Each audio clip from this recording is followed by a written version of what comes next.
Hello दोस्तों, आप सभी का स्वागत है आपके अपने YouTube channel PCA online classes में। दोस्तों, मैं हूं पवन यादव। आज के इस क्लास में आपको बताने वाले हैं ग्रुप डी के प्रीवियस ईयर के क्वेश्चन पेपर, है ना, जो विगत वर्षों में पूछा गया है।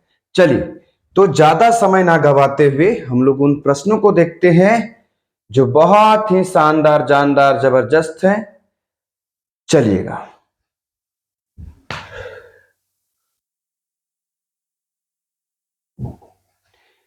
तो मेरे प्यारे भाई बहनों, आज का ये पहला प्रश्न है। अच्छा, शुरू से है ना। चलिए, ये पहला प्रश्न रहा आज का।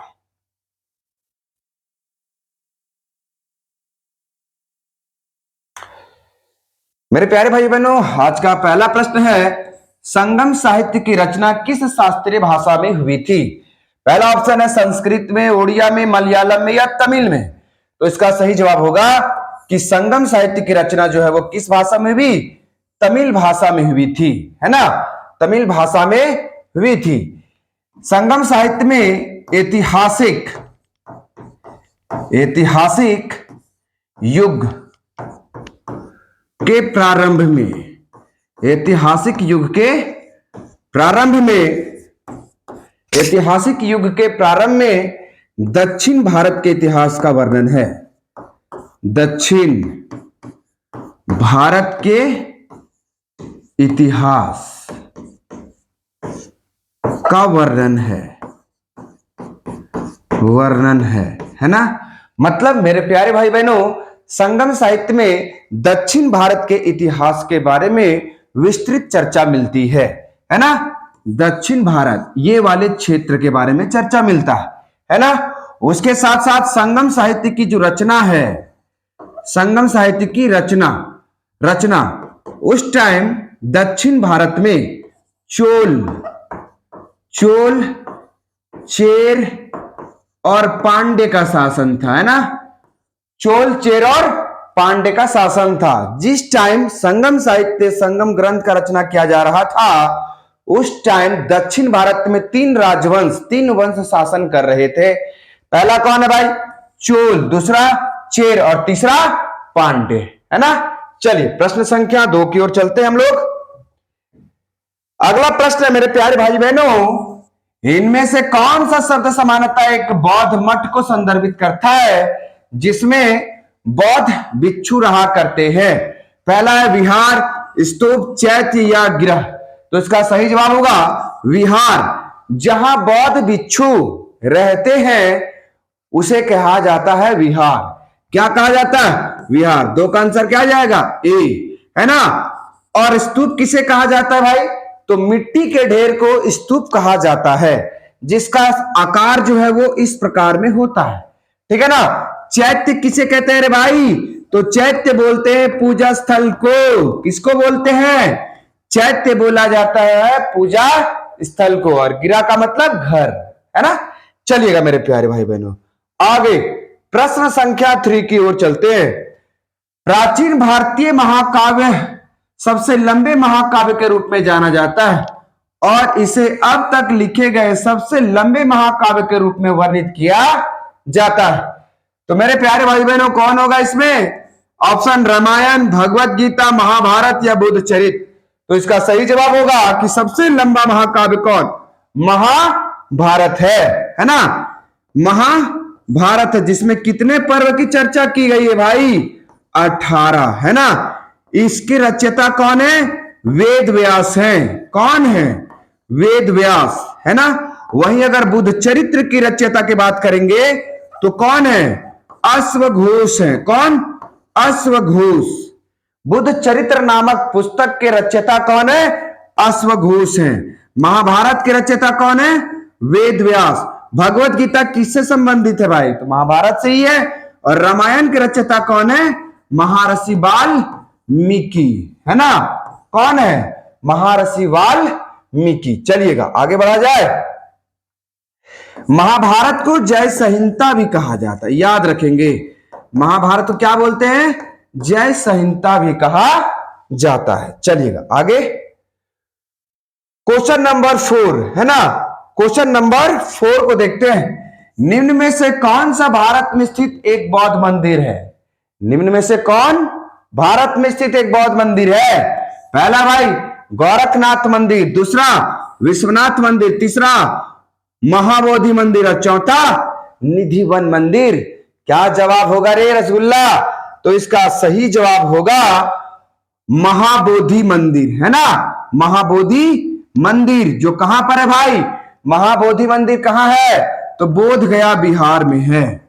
बोध गया बिहार में है ना। महाबोधि मंदिर कहां है? बोध गया बिहार में है। बोध गया बिहार में, याद रखिएगा। चलिए आगे बढ़ते हैं क्वेश्चन नंबर 5 की ओर। क्वेश्चन नंबर 5, खजुराहो के मंदिरों का निर्माण किस राजवंशों के शासनकाल में हुआ था? बहुत इंपॉर्टेंट है रसगुल्ला। पहला ऑप्शन गुप्त राजवंश, दूसरा गजनी राजवंश, तीसरा लोधी राजवंश, चौथा चंदेल राजवंश। तो इसका सही जवाब होगा चंदेल राजवंश के समय में हुआ था, है ना। चंदेल राजवंश के समय। खजुराहो का मंदिर कहां है भाई?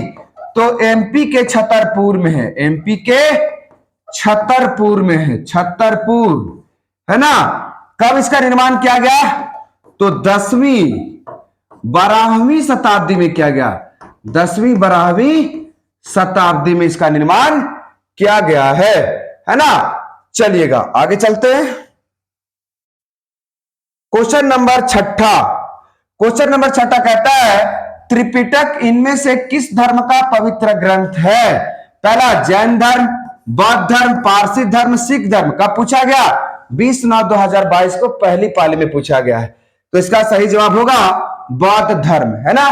त्रिपिटक एक ग्रंथ है जिसमें बौद्ध धर्म के इतिहास के बारे में चर्चा किया गया। पहले बताया गया था कि त्रिपिटक है विनय पिटक, सुत पिटक और अभिधम पिटक, जो बौद्ध ग्रंथ हैं। बौद्ध धर्म के बारे में विस्तृत चर्चा जो है वो उसमें किया गया है ना। चलिए आगे क्वेश्चन नंबर 7 है ना। क्वेश्चन नंबर 7 कहता है गौतम बुद्ध का संबंध निम्नलिखित में से किस गण से था? पहला ऑप्शन शाक्य गण से, लिच्छवी, मौर्य या मल्ला। तो इसका सही जवाब होगा कि उनका संबंध शाक्य गण से था। 7 का आंसर क्या जाएगा? ए। आगे क्वेश्चन नंबर 8, गौतम बुद्ध ने अपना पहला उपदेश कहां दिया था? बोध गया, लुम्बिनी, सारनाथ या कुशीनगर। तो इसका सही जवाब होगा कि सारनाथ में दिया था।